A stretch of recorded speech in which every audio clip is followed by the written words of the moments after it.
فأنا ناصح لإخواني بالصدع بالحق تبيض وجوههم. السكوت في مسألة الحزبية يضرها، فاصدع بما تؤمر وأعرض عن المشركين.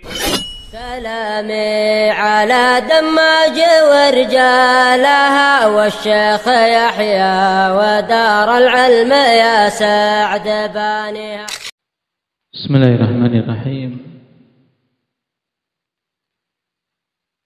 الحمد لله حمدا كثيرا طيبا مباركا فيه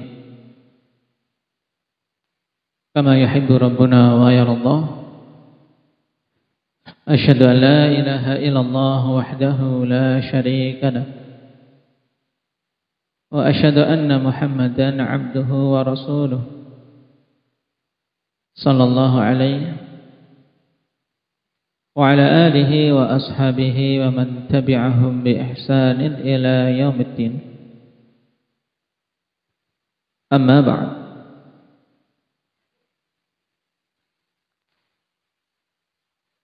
إخواني الكرام معشر طلبة العلم، وفقني الله وإياكم لكل خير. Pertemuan yang lalu kita selesai dari adab yang ke-18. Kalau diurut dari awal, kalau kita hitung dari adab pada bab ketiga terkait adab murid kepada gurunya, maka adab yang keberapa? Kemarin hendak hadir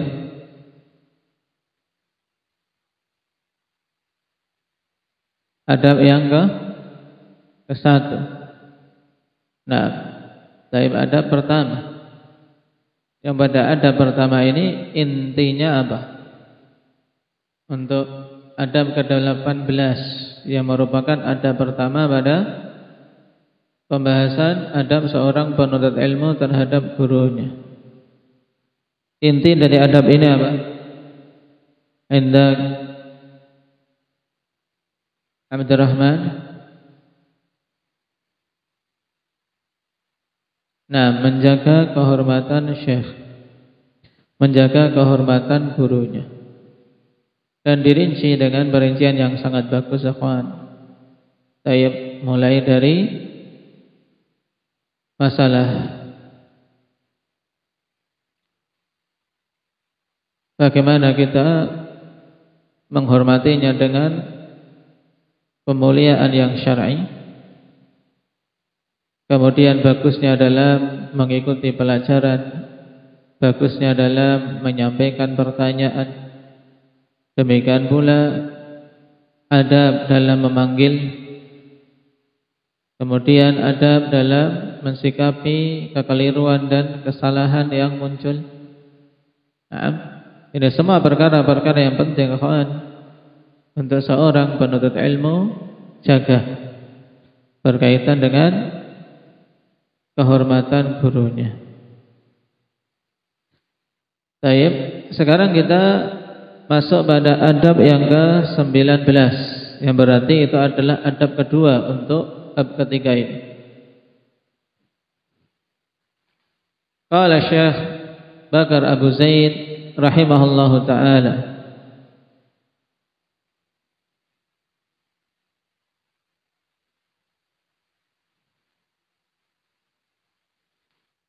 Al-amru at-tasi' asyar ra'su malika ayyuhat talibu min syaikhi al-qudwatu bisalihi akhlaqi. Perkara yang ke-19 yang merupakan ra'su malik. Ra'su malik, ungkapan maksudnya adalah modal utamamu. Ra'sul mal dalam usaha, dalam perdagangan, dalam jual beli. Ra'sul mal maksudnya apa? Modal pokok. Nah, beliau pada adab ini ingin menegaskan kepada kita bahwasanya modal pokok yang paling utama, wahai penuntut ilmu, dari syekhmu adalah al-qudwatu bisalihi akhlaqihi wa karimi syama'ilih. Itu untuk meneladani kesalehan akhlaknya dan kemuliaan sifat-sifatnya. Ini menunjukkan ikhwan bahwasanya seorang menuntut ilmu bukan hanya sekedar mengambil teori belaka, apalagi sekedar menginginkan ijazah atau pengakuan saja, bukan itu. Bahkan dia menginginkan ilmu dan amal. Juga berupaya untuk menyerap akhlak dan adab serta sifat-sifat yang utama dari guru yang dia mengambil darinya. Baik. Amma talaqqi wa talqinu fahuwa ribhun zaid. Adapun masalah talaqqi dan talqin, ya, engkau mengambil ilmu secara teoritis dan talqin dari beliau, pendiktian ilmu dari beliau yang kita dengar langsung dari mulutnya, maka ini adalah ribhun zaid. Beliau perumpamaan dengan apa? Ribhun, keuntungan tambahan.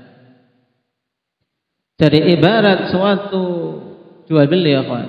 Dalam menuntut ilmu dari seorang guru, modal pokoknya adalah engkau mengambil akhlak, adab dan sifat-sifatnya yang bagus. Maka di sini penting bagi para orang tua ketika memilihkan guru-guru bagi putra-putrinya. Nah, kenapa? Karena apalagi anak-anak, dia akan mengambil pertama kali dari sisi akhlak, adab, gaya bicara sebelum dia mengambil materi yang disampaikan.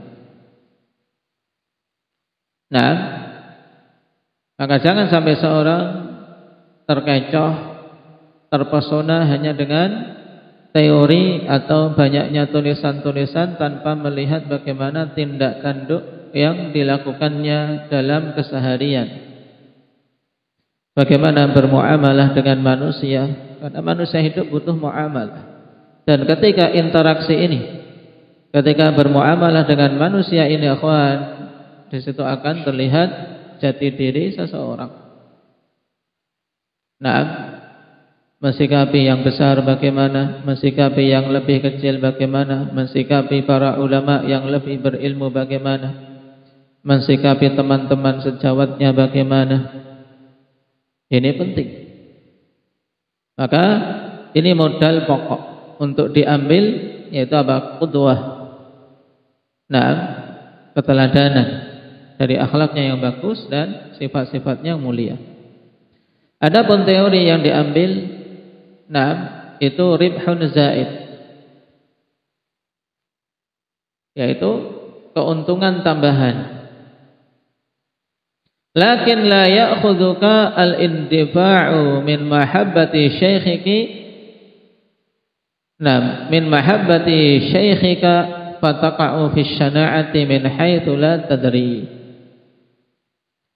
Baik, dan ini tanbih juga penting. Lakin la ya'khudhuka al-indifa'u min mahabbati syekhik fataqa'a fi syana'ati min haitsu la tadri. Akan tapi jangan sampai indifa', yaitu nah, dorongan rasa cinta kepada syekhmu menjadikan engkau terjatuh dalam perbuatan syana'ah, perbuatan yang buruk dalam keadaan engkau tidak sadari.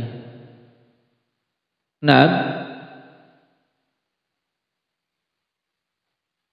wa kullu man yanzuru ilaika yadri fala tuqallidhu bi sautin wa naghmatin wala mishyatin wa harakatin wa hay'ah fa innahu innama sara syaikhan jalilan bitilk fala tasqutu anta bittabaiyati lahu fi hadhihi. Ini juga tanbih sangat bagus bahwasanya kita dalam meneladani, kemudian dalam mengambil adab, jangan sampai terjatuh dalam apa perbuatan yang buruk yang kita tidak sadari. Nah, dan semua orang yang melihat kepadamu akan tahu. Sehingga jangan engkau taklid, jangan engkau sekedar ngikut tuqallidhu bisautin wa nagmah. Suaranya pun karena saking senangnya dengan sang guru, suara pun ditiru, lagunya pun ditiru, lagu ngomongnya ditiru, cara jalannya pun, gerakan-gerakan itu semuanya ditiru. Nah, baik.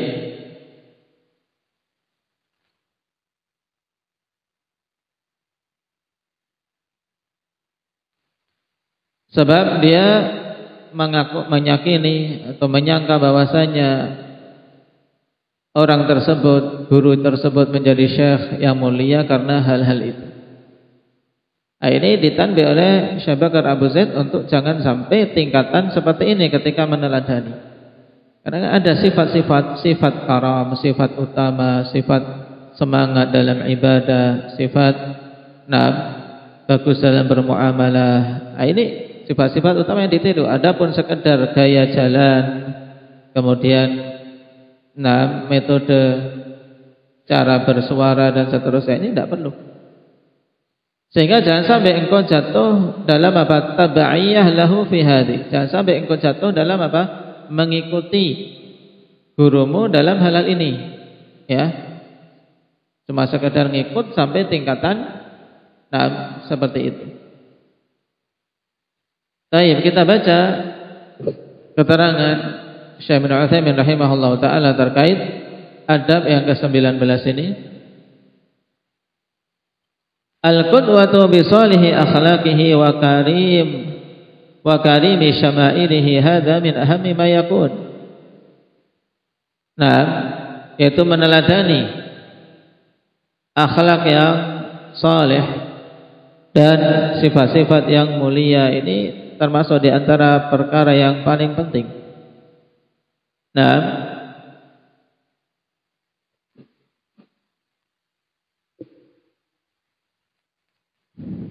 Idza kana syaikhuka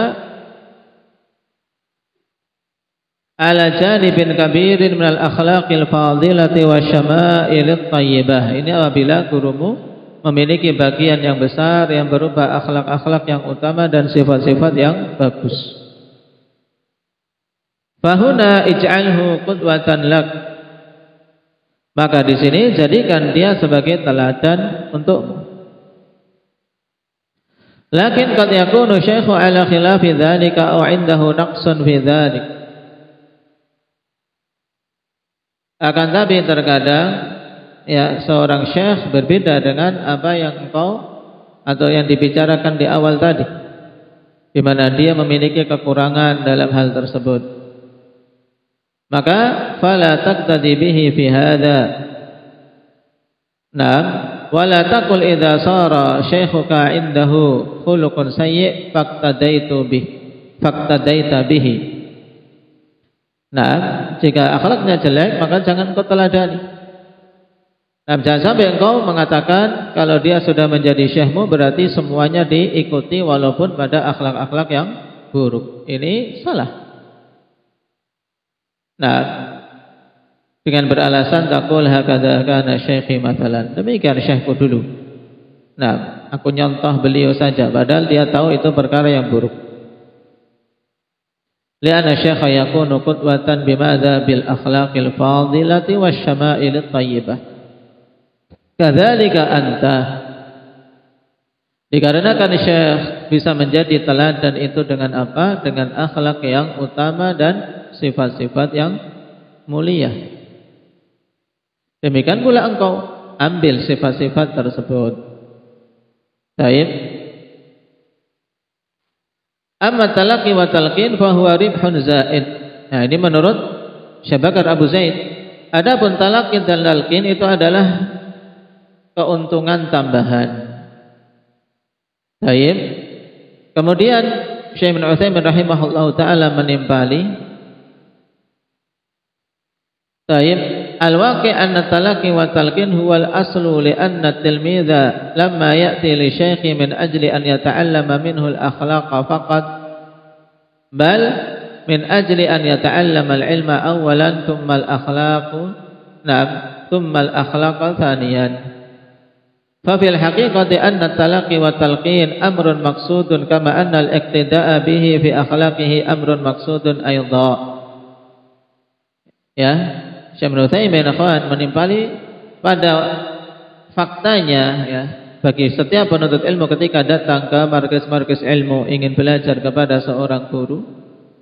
Nah, prakteknya bahwasanya talaqi dan talqin itu yang menjadi pokok, yang menjadi dasar, yaitu untuk mengambil ilmu teoritisnya, menerima penjelasan-penjelasannya. Kenapa? Karena tilmid ketika datang kepada seorang syekh, ya untuk mempelajari, bukan hanya sekedar untuk mempelajari akhlak.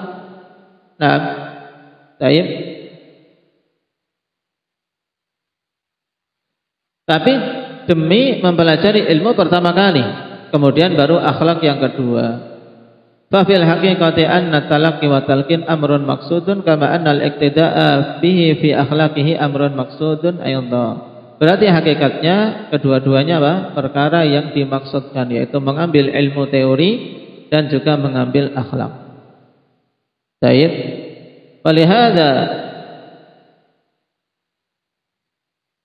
law sa'alta ayya talibi ilmin limadha hadarta 'inda hadha syekh laqala li atalaqqa ilman wa la yaqulu li aj'alahu qudwatan li fil akhlaq wa ala kullin fasyaikhu syekhun fil ilmi wa fil akhlaq. Baik, karena itulah jika engkau bertanya kepada seorang penuntut ilmu, kenapa engkau hadir di majelisnya Syekh fulan, maka tentu dia akan mengatakan untuk mengambil ilmu. Dia tidak akan mengatakan untuk aku jadikan teladan bagiku dalam akhlak. Nah, jadi ini pendapat Syekh Ibnu Utsaimin bahwasanya kedua-duanya merupakan hal yang pokok bagi penuntut ilmu, yaitu mengambil ilmunya secara teori karena memang dia duduk belajar, datang ke tempat pengajaran, ke majelis ilmu untuk mengambil ilmu, dan juga mengambil akhlak. Taib, kedua-duanya merupakan perkara yang dituntut. Kemudian terkait tanbih untuk la tuqallidhu bi sautin wa naghmah, hadza sahih. Ini benar. Enggak usah sampai taklid, ngikuti akhwan, ngikuti suara lagu-lagu.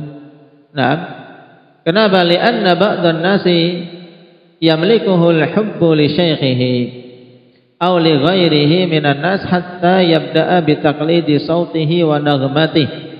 Ya.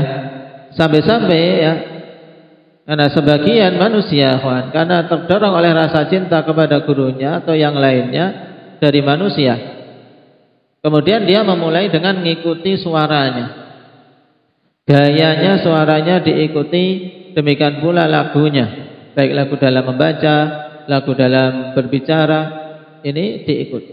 Ini tidak perlu. Wakadzalika wala misyatin wa harakatin wahai'ah. Demikian pula jangan ikuti cara jalan, gerakan-gerakan dan kondisinya. Ini juga, na'am, kata beliau, hadza aidan laisa ala itlaqihi bal yuqal idza kanat mishyatu syekhi ka misyatin Nabi sallallahu alaihi wasallam faqtadi bihi. Na'am. Baik. Cuman hal ini tidak secara mutlak. Maka dikatakan jika cara jalan syekh seperti cara jalannya Nabi, maka ikuti. Nah, karena Nabi SAW disebutkan cara jalan beliau. Demikian pula sifat ketenangan, ini juga termasuk akhlak yang butuh diikuti. Nah, tapi jika bukan karena sekedar cara jalan orang manusia biasa, tidak perlu untuk diikuti. Baik. Lianna syekha, lakin la lianna syekha qudwatuk. Tapi jangan sampai diikuti hanya semata-mata karena dia syekhmu sebagai teladan. Walakin lianna Rasulullah sallallahu alaihi wasallam qudwatuk. Tapi engkau mengikuti cara jalannya dikarenakan Rasulullah sallallahu alaihi wasallam itulah yang menjadi teladanmu. Demikian pula pada gerakan-gerakan taib.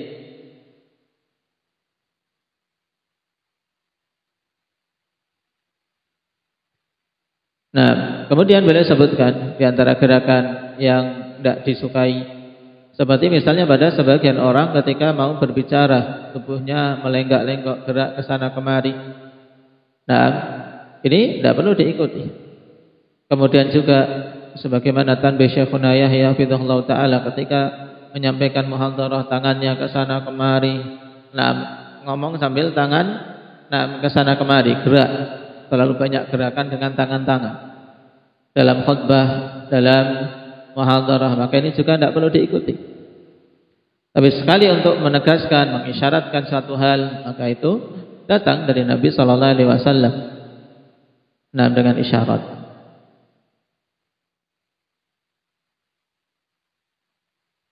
Baik.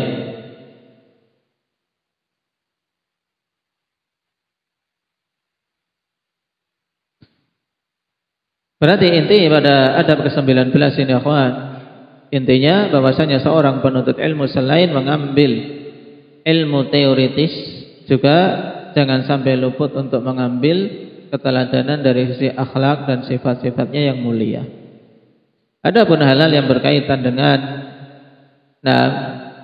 gaya-gaya dia terkait pribadi, terkait jibiliyahnya, tabiatnya, maka ini jangan sampai seseorang takalluf untuk betul-betul mengikutinya, mulai dari cara bicara, cara jalan dan seterusnya, kecuali kalau memang itu sesuatu yang datang dalil sesuai dengan apa yang dicontohkan oleh Rasulullah sallallahu alaihi wasallam. Baik. Dan ada kalam bagus sebagai tambahan dalam bab ini, akhwan, yaitu perkataan Imam Ibnul Jauzi rahimahullahu taala di dalam kitab Sifatus Safwah, ketika menyebutkan biografi guru beliau yaitu Abdul Wahhab Ibn Mubarak Ibn Ahmad Al-Anmati. Kata beliau, ma'arafna min masyayikhina aktsara minhu sama'an minhu wala aktsara kitabatan lil hadits wala asbara 'ala al-iqra'i wala ahsana bisyira' wala ahsana bushran wa liqa'an wala asra'a dam'atan wala aktsara buka'an. Ini kata Ibnu Jauzi, imam yang melalui sebab beliau akhwan taubat sampai ribuan manusia masuk Islam, dengan sebab beliau jumlah yang sangat banyak dari orang-orang yang asalnya di atas kekafiran. Nah, beliau mengatakan tentang gurunya ini, kami tidaklah mengenal di antara masyayikh kami yang lebih banyak mendengar hadis daripada beliau.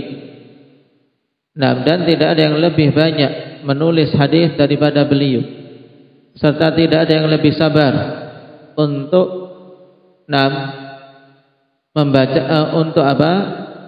mendengar dibacakannya hadis daripada beliau.